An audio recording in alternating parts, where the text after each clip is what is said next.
Hi everyone, I'm Emily. Thanksgiving was supposed to be a day to feel thankful and spend time with family, but for me, it became one of the hardest days I've ever been through. I'm a senior in high school, and I love architecture and design. This year was important for me because I was working toward my future, but things at home have been different ever since my mom passed away and my dad remarried. Now, my stepmom Susan lives with us, along with her 2 kids. It's been tough, with lots of mixed emotions.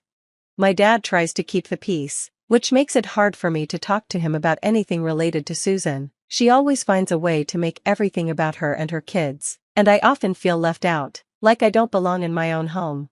As Thanksgiving got closer, the house was busy with preparations. We were expecting a lot of people, extended family, my dad's close friends, and even some of Susan's friends. Even though I was nervous, I was excited about one thing: my college acceptance letter. I had gotten into one of the best architecture schools in the country, and I planned to surprise everyone by announcing it during dinner. The house smelled amazing, with roasted turkey and pies baking. Everyone gathered around the dining table, chatting and laughing, and for a moment, I felt a little less anxious. I looked around at my cousins talking, my dad telling jokes, and Susan acting like the perfect hostess. When dessert came out, I knew it was my chance. My heart was racing, but I stood up and tapped my glass to get everyone's attention. I have some great news, I said, trying to stay calm. I've been accepted into the architecture program at. But before I could finish, Susan interrupted me. She spoke in a light tone, but her words were hurtful. Oh, Emily, always dreaming. Let's focus on what really matters, okay? Everyone at the table looked confused, but Susan didn't stop there. She reached across the table, grabbed my acceptance letter out of my hand, and tore it into pieces. The pieces fell like sad little bits of confetti. "This is what I think of your so-called achievement," she said. "It's trash, just like your unrealistic dreams." The room went completely silent, and the air was thick with shock. I stood there, pieces of my acceptance letter scattered on the floor, feeling like my heart had broken just as much. I looked around, hoping someone would stand up for me or say something, but there was only silence, followed by murmurs and awkward looks. My dad, caught between his wife and me, said nothing. With tears in my eyes, I excused myself from the table, the sound of Susan's mocking laughter ringing in my ears as I ran to my room. That night, I realized how truly alone I felt in that house. I came to understand the painful truth that family isn't just about being related by blood, it's about the love and support they choose to give or withhold. This Thanksgiving, I didn't feel grateful. Instead, I was filled with a determination to prove Susan wrong and to reclaim my dreams, no matter what it took. After Thanksgiving, the house was filled with chaos and disbelief. Guests quickly left, whispering as they hurried out. The house felt colder and emptier than ever. In the quiet that followed, I couldn't stop crying. My dad, clearly conflicted, avoided looking at me. His silence confirmed my worst fear. He wasn't going to stand up to Susan, even after everything. Feeling desperate, I called my uncle, who had always been supportive. He picked up right away, and as I told him what had happened, his comforting words gave me a small bit of hope. "We'll figure this out, Emily. This isn't the end of your dreams," he reassured me. The next morning, following my uncle's advice, I met my best friend Alex for coffee at a busy cafe. We came up with a plan. "We need evidence," Alex said, determined. "We need to show your dad who Susan really is, not just because of the college letter, but for all the times she's mistreated you and your step-siblings." Our first step was clear. We needed to confirm my college acceptance. I reached out to the admissions office, explained what had happened, and they were understanding. They promised to send a new letter and an email confirmation. But that was just the beginning. Over the next few weeks, Alex and I quietly started gathering information from people who knew Susan, former friends, colleagues, and anyone who had experienced her manipulative behavior. The stories we collected were eye-opening. Each one revealed more about Susan's true character. She had sabotaged a step-sibling's job application and even isolated my dad from his old friends. As we pieced everything together, the real Susan became clear, a person who was far more controlling and harmful than I had realized. Susan, perhaps feeling untouchable, began pushing her limits even more. She made big purchases without asking my dad, and her behavior at some of his business events upset important contacts. Her arrogance was affecting not just our family life, but also my dad's professional world.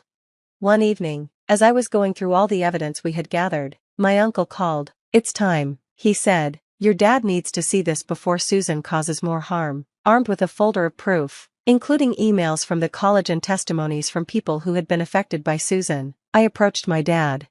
He looked tired, like a shadow of the lively person he used to be. "Dad," I said, my voice steady even though my hands were shaking, "I need you to see something important." As he read through the documents, listened to the recordings, and saw the confirmation of my college acceptance, I could see his emotions shift. He looked sad, but also like he was realizing something big. It was clear that he now had a tough decision to make.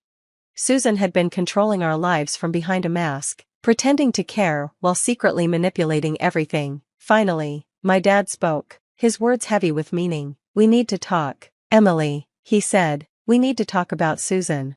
The plan was set for a Sunday afternoon. We made it seem like a casual family gathering, but it had a serious purpose. This was the day I intended to reveal the truth about Susan, not just to my dad, but to everyone who needed to know. We invited a few key people, those who had dealt with Susan and had their own stories to share. My uncle helped organize everything, making sure everyone understood how important this day would be. It was time to bring the truth to light. As we prepared the living room for our guests, my uncle reminded me to stay calm. When people started arriving, the atmosphere was filled with tension and anticipation. Susan greeted everyone with her usual charm, completely unaware of what was about to happen. My dad, sensing something was up, stayed quiet, giving me a questioning look.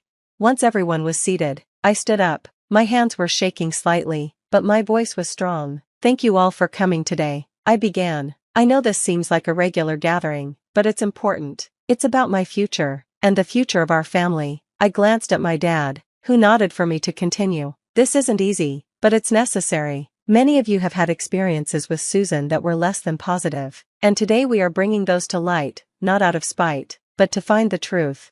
I turned to Mrs. Johnson, a former colleague of Susan's. She shared how Susan had undermined her work project, leading to her unfair demotion. After she spoke, others began to share their stories. Mr. Thompson, our neighbor, talked about a community event that Susan ruined by interfering. With each story, the picture of Susan's manipulative behavior became clearer.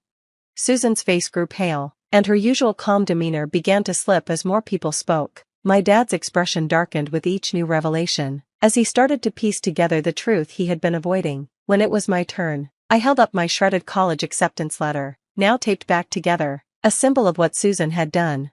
"This was my college acceptance letter, which Susan tore up on Thanksgiving," I said. "It should have been a night of celebration, but it turned into one of the worst nights of my life." The room fell silent as everyone absorbed the weight of what had happened.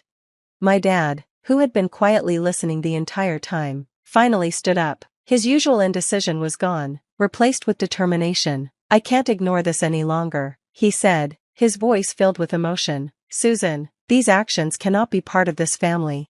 Susan tried to defend herself, making excuses and denying everything, but the evidence was too strong. Her true nature had been revealed, and there was no way for her to hide anymore. As the gathering came to an end and the guests began to leave, my dad stopped me at the door. "I'm sorry, Emily," he said, his eyes filled with regret. "I should have seen this sooner. We'll fix this. We'll make things right." That day marked a turning point. It was the beginning of the end of Susan's control over our lives and the start of a new chapter, one led by truth and integrity. After that day, the fallout for Susan was fast and severe. Word of her actions spread quickly through the community, and her carefully built image fell apart. Friends and acquaintances distanced themselves from her, not wanting to be associated with her manipulative behavior. Even her social media profiles became ghost towns, reflecting how isolated she had become in real life.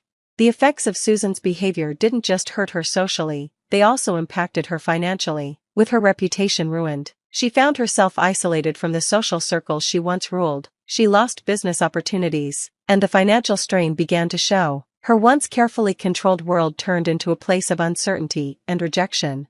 Meanwhile, with my dad's support, I was able to focus on my future. He helped me reapply to the architecture school, and this time I not only got accepted but also received a scholarship. The pride in his eyes as he handed me the acceptance letter made my heart swell. It was a moment of redemption and a new bond between us.